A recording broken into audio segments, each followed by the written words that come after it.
দেশের সব ধরনের সরকারি চাকরির ক্ষেত্রে কোটার ভিত্তিতে নিয়োগের প্রচলিত ব্যবস্থার সংস্কারের দাবিতে সংগঠিত সাম্প্রতিক আন্দোলনই হল কোটা বিরোধী আন্দোলন। 2018 সালের কোটা সংস্কার আন্দোলনের পরিপ্রেক্ষিতে একটি পরিপত্র জারি করা হয়েছিল। 2024 সালের 5 জুন হাইকোর্ট সেই পরিপত্রটি অবৈধ ঘোষণা করার পর কোটা পদ্ধতি সংস্কার আন্দোলন নতুন মাত্রা পায়।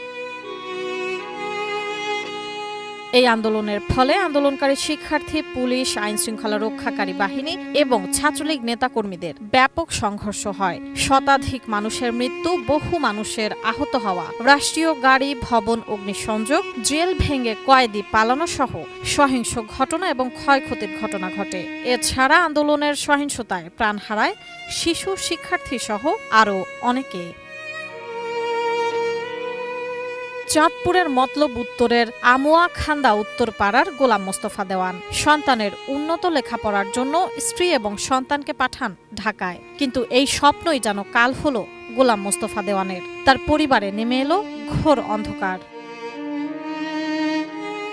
উত্তরার একটি বাসায় ভাড়া থাকতেন গোলাম মোস্তফা দেওয়ানের স্ত্রী আইনুন নাহার এবং মেয়ে নাইমা সুলতানা। 19 জুলাই তাদের বাসার সামনের রাস্তায় কোটা বিরোধী আন্দোলনের কর্মসূচি চলছিল। সেখানেই পরে ধাওয়া পাল্টা ধাওয়া ও গোলাগুলি শুরু হয়। আর তা দেখতেই বারান্দায় যান প্রাণোচ্ছল নাইমা ও তার মা।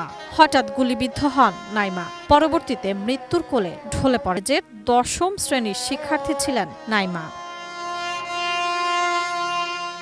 8 দিন পেরিয়ে গেছে, তবুও আহাজারি যেন থামেনি নাইমার স্বজনদের।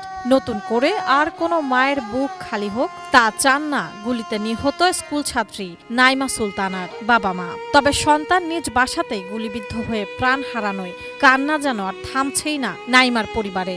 এমন নির্মম হত্যার বিচার দাবি করেন তার বাবা মা। নাইমার মা আইনুন নাহার বলেন, বাসার সামনের সড়কে ঝামেলা হচ্ছিল, তা দেখতে তারা বাসার বারান্দায় দাঁড়িয়েছিলেন। কিছু বুঝে ওঠার আগেই তার মেয়ের মাথায় গুলি লাগে। সেখানেই রক্তাক্ত হয়ে মাটিতে লুটিয়ে পড়ে নাইমা। চাঁদপুরের মতলব উত্তরের আমুয়াখান্দা উত্তরপাড়ায় পারিবারিক কবরস্থানে দাফন করা হয়েছে নাইমাকে।